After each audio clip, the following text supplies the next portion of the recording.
Radio J. Jusqu'à 22h, c'est Classico. Steve Nadjar.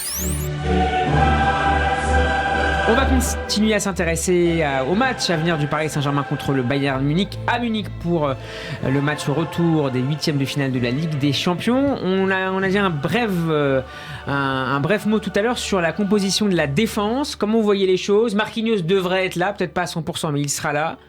Moi, je vois la même équipe que contre Marseille au Vélodrome. Donc le 3-5-2 avec Ramos dans l'axe, Marquinhos et donc du coup pas Kimpembe mais Danilo. Et Marquinhos qui justement comme contre Marseille, pour un peu parler de ce que disait Alexandre, c'est-à-dire peut monter un peu au milieu de terrain si on a la capacité physique. C'est tout l'enjeu de toute l'interrogation qu'on peut avoir. Hakimi à droite, Mendes à gauche. Et on va revenir sur Hakimi juste après. Ouais. Et donc avec la même idée que contre Marseille, c'est-à-dire d'aspirer le Bayern, mais le Bayern de toute façon joue devant. Donc en fait ça va être un match intéressant parce que tactiquement le match avec Mbappé est ouvert pour les Parisiens. Est-ce que le Bayern, Alexandre, au-delà de la question de la défense sur laquelle je vais te faire intervenir également, est-ce que le Bayern va gérer son match après la victoire 1-0 ou c'est pas ce genre d'équipe qui a l'habitude de gérer un match même après une victoire? Alors c'est pas ce genre d'équipe. De une, c'est pas du tout le genre de l'entraîneur. De deux, et puis 1-0, il me semble pas que ce soit une avance non plus sur laquelle on se repose. Surtout qu'il n'y a plus de but à l'extérieur. Il n'y a plus de but à l'extérieur non plus, donc non, ils vont jouer comme s'il y avait 0-0 ou presque. Tu joues contre une équipe du top 10 européen, un huitième de finale sur lequel tu peux tout perdre si Mbappé décide qu'il n'est pas de bonne humeur. Donc non, ils vont pas du tout se reposer, ils vont jouer au maximum de leur capacité et c'est aussi ce qui fait les grandes équipes et heureusement qu'ils vont jouer au maximum. Sur la composition de la défense, ce sera a priori la même équipe que. Donc Marquinhos sera là. Normalement oui. Après on n'est jamais à l'abri d'un développement négatif. A priori, l'idée, c'est en tout cas qu'il soit là, parce qu'effectivement, si il peut pas tenir sa place, les options sont limitées. En tout cas, ce sera peut-être un peu moins sécure. Enfin, ça serait quoi, faire reculer Danilo? Danilo, dans tous les cas, jouera en défense, je pense. Ensuite, je pense pas que Christophe Galtier va vouloir lancer Bichabou, 17 ans, dans un match aussi important. Passer en 4-4-2, c'est inenvisageable? À mon avis, ce serait dommage de faire ça, mais en revanche, la solution qui pour moi serait peut-être la plus cohérente serait de faire jouer Mukiele dans la défense à 3, axe droit. Il a déjà joué en Allemagne, je crois. Bien sûr, mais même à l'époque à Laval ou à Lorient. Montpellier, pardon. Désolé. Ça fait un point plus pour le quiz. Ça fait un point plus sur le quiz. On allait avoir un point sur les Allemands. Donc voilà, faire passer Mukiele dans la défense centrale et à jouer après avec du coup Ramos et Danilo côté gauche. Mais voilà, a priori, l'idée serait que Marquinhos puisse être présent. Et puis justement, vu qu'il a joué axe gauche contre Nantes, je trouve ça assez intéressant pour le coup, même s'il est un tout petit peu diminué au niveau de la côte, au moins il aura Ramos et Nuno Mendes à côté de lui pour au moins sécuriser si jamais ça se passe mal. Et puis il sera du côté de Gnabry et pas de Coman, parce que Coman, on sait qu'il peut mettre des petits coups de rein assez dévastateurs. Faut pas diminuer contre lui, quoi. Laurent? Je pense que la défense du Paris Saint-Germain centrale, c'est le gros point faible du Paris Saint-Germain. À quel niveau? Il y a un joueur en particulier ou c'est de manière générale? Parce que Marquinhos, il était blessé, on ne sait pas s'il va jouer, il va pas jouer. S'il va jouer, il ne sera pas à 100%, ok. Et pourtant, Marquinhos, il est solide derrière. Il est vraiment très très très solide derrière.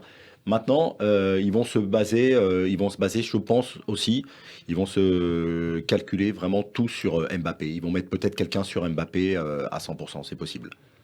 Mais moi, je pense que le Bayern va foncer à fond pour marquer 1 ou 2 buts à fond au départ. Il y aura forcément un plan anti-Mbappé? De toute façon, je sais pas s'il y a du marquage individuel. Non, mais c'est quand même qu'ils ont fait au match retour, quand Mbappé est rentré, ils ont mis Upamecano directement sur lui, donc il y aura un vrai duel franco-français. Sacré duel. Ouais, mais il y aura, parce qu'ils l'ont fait au match retour, ils l'ont fait. Il a changé de place, il a changé de côté pour justement bloquer au maximum Mbappé.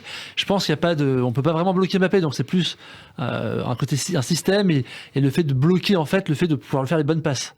Donc en fait, il faut limite bloquer Messi pour bloquer Mbappé, parce que si Mbappé n'a pas les ballons, donc ça va être un vrai duel d'entre-jeux, ça va être très intéressant, parce que Kimmich et Goretzka, c'est quand même très fort aussi. Donc, Un auditeur va nous rejoindre dans Classico. Bonsoir Eliaou. Bonsoir. Et merci d'être avec nous, tu es supporter du Paris Saint-Germain. Comment tu vois le match de mercredi contre le Bayern? Est-ce que les Munichois te semblent toujours favoris après leur victoire à l'aller? Écoutez, moi je pense personnellement qu'on a un élément qui s'appelle Mbappé qui qui peut déborder à n'importe quel moment et marquer à n'importe quel moment, comme on a vu ses attaques contre le Bayern à l'aller. Personnellement, j'étais au stade et on pouvait voir vraiment que Mbappé est vraiment un élément c'est un électron libre en fait. C'est vraiment quelque chose qu'on voit rarement dans le foot. Vraiment, c'est le plus grand joueur du PSG pour toi, pour revenir sur un thème dont on a parlé tout à l'heure. Pardon. C'est le plus grand joueur de l'histoire du PSG. Pour moi, c'est le joueur le plus talentueux du PSG, le meilleur joueur. Ça serait difficile à dire. Aujourd'hui, c'est le meilleur buteur, en effet, mais historiquement, on pourrait aller plus vers des joueurs qui font partie de l'histoire du PSG avant l'ère Qatari, surtout, vous comprenez ? Comme Ginola, comme Weah, voilà, comme Paoletta, comme Rai ou Paoletta, d'accord, voilà. Ou Daleb. Et mais comme je dis précédemment, vraiment Mbappé, c'est vrai, c'est un élément déclencheur que il y a rarement des joueurs comme ça dans le foot aujourd'hui. C'est un élément déclencheur qui peut faire à lui tout seul la différence. Sur le plan défensif, est-ce que tu es rassuré par les dernières prestations de l'équipe parisienne, notamment le retour en forme de Sergio Ramos au cœur de l'axe ? Écoutez, en vrai, ça me fait un petit peu peur vu la blessure de Kipembe et Marquinhos. Ça rassure pas beaucoup. Mais après, je pense qu'il va faire rentrer Danilo Pereira à sa place. À mon avis, à la place de Marquinhos, il va le mettre au. Apparemment, Marquinhos devrait être titulaire. Il devrait être titulaire. Alors autant pour moi. On verra ça mercredi, mais. C'est toujours rassurant qu'il y ait un Sergio Ramos dans notre équipe. C'est un vieux monsieur du football. De toute façon, Ramos, Alexis. Ramos retrouve la forme aussi parce que son repositionnement au centre de la défense à 3 fait la différence. C'est-à-dire qu'il n'a pas besoin de couvrir à côté. Et donc, comme physiquement, malgré tout, il a pris de l'âge, il est beaucoup plus à même. On voit bien que dans ses courses, du coup, même là contre Nantes, il fait des super retours. Mais parce qu'il a moins de courses. Mais pourquoi ça n'a pas été fait dès le début de la saison, dès le mois de septembre ? Parce qu'en fait, Marquinhos était a priori plus à l'aise pour jouer dans l'axe de cette défense-là, mais je pense après aussi que il s'est rendu compte aussi, Marquinhos, qu'il fallait que lui était plus à même de s'adapter pour le bien du collectif plutôt que Ramos à droite. Il devait compenser par ailleurs les difficultés de Ramos. Ramos à droite, c'était une cata. Ramos à droite, je pense que au doigt mouillé, vraiment statistique.com, la moitié des buts du PSG en début de saison, c'est parce que Ramos il est pris dans son dos à droite, quoi. Et puis surtout, Marquinhos a la faculté, en étant axe droit, de pouvoir monter dans l'axe comme il a fait contre Marseille. Il a fait très bien contre Marseille. Et même contre Nantes, on voit que dans cette situation de jeu, il va monter carrément à la surface, ce qu'il faisait pas avant. Donc il y a un surnombre qui se crée par ce repositionnement tactique qu'il n'y avait pas avant. Vous le trouvez libéré depuis quelques semaines, Marquinhos? On l'avait senti un peu en difficulté après la Coupe du Monde, l'élimination du Brésil. Moi je trouve que c'est vraiment une question de positionnement, encore une fois, parce que je trouve qu'il est libéré parce que son positionnement lui offre plus de possibilités. Et dans l'axe, en étant entre guillemets libéraux, il était trop limité dans son impact, ce qui pouvait donner l'impression qu'en fait il se donnait pas à fond. Et il se projetait un peu moins aussi, il apportait un peu moins de surnombre. Par sa position, c'était plus difficile. On ne veut pas le faire forcément Ramos, par ailleurs. Mais ce que Ramos ne peut plus faire. Après, par définition, malheureusement, quand on joue dans un système à 3 défenseurs où on assume que les pistons sont ceux qui ont la charge de monter, les défenseurs centraux ne peuvent pas avoir cet impact-là fréquent et régulier dans l'entrejeu. À moins que tu aies un milieu qui recule. Oui, mais ce qui notamment était le cas quand, sur les 2 derniers matchs, puisque Verratti et Warren Zaïre-Emery avaient ce rôle un peu de sentinelle où du coup ils compensaient si un défenseur voulait monter. Et d'ailleurs, on a vu que Marquinhos a eu effectivement beaucoup plus de liberté dans la construction du jeu contre Nantes et contre Marseille. Donc voilà, c'est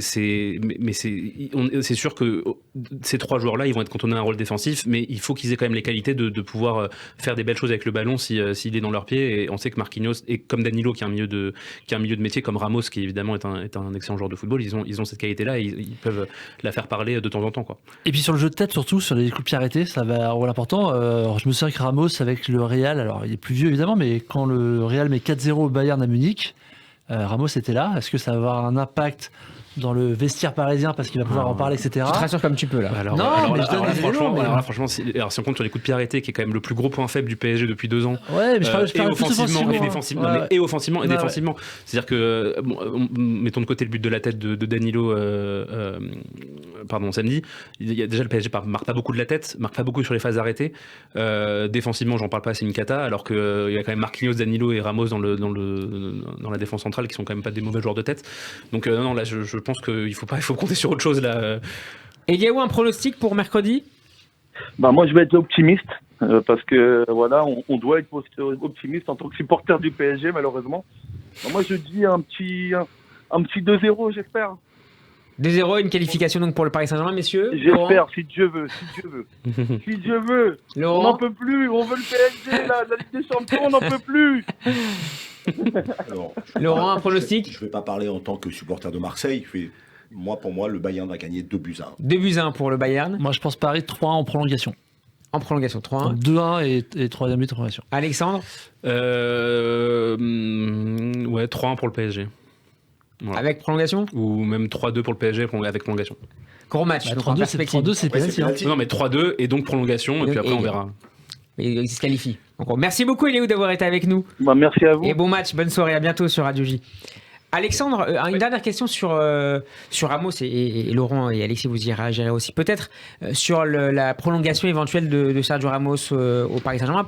Il souhaite rester, semble-t-il. Mm-hmm. Est-ce que la direction du Paris Saint-Germain est également favorable à une prolongation du joueur? Alors, je parlerai pas avec certitude de ce dossier-là parce que j'ai pas d'infos là-dessus, mais parlons un peu de ce qu'on sait, c'est-à-dire que ce qu'a fait le PSG dans le passé. Je pense que s'ils ont l'occasion de prolonger un joueur avec l'aura de Sergio Ramos, comme s'ils ont l'occasion de prolonger un joueur avec l'aura de Léo Messi, ils n'hésiteront pas à le faire. Ce sont des dossiers comparables? Je pense que oui, c'est des joueurs qui ont marqué l'histoire du football, chacun à leur échelle et plutôt de manière conséquente. Après, je pense que fatalement, dans la mesure où Skriniar va arriver libre à l'intersaison, Ramos est sans doute amené à avoir un rôle un peu moindre au PSG la saison prochaine. Mais je pense que voilà, une saison un peu en doublure, ça peut toujours être intéressant parce que c'est un joueur qui a pris beaucoup d'importance dans le vestiaire du PSG. Ça, c'est une certitude aussi. Mais qui a besoin aussi de jouer pour retrouver la forme. Qui a montré qu'il avait encore le niveau pour assurer. Mais est-ce que c'est, en fait, je pense qu'il faut aussi réfléchir en termes en long terme. C'est-à-dire Ramos, même s'il reste la saison prochaine, je pense qu'il a encore une saison à offrir au PSG, mais sans doute pas plus.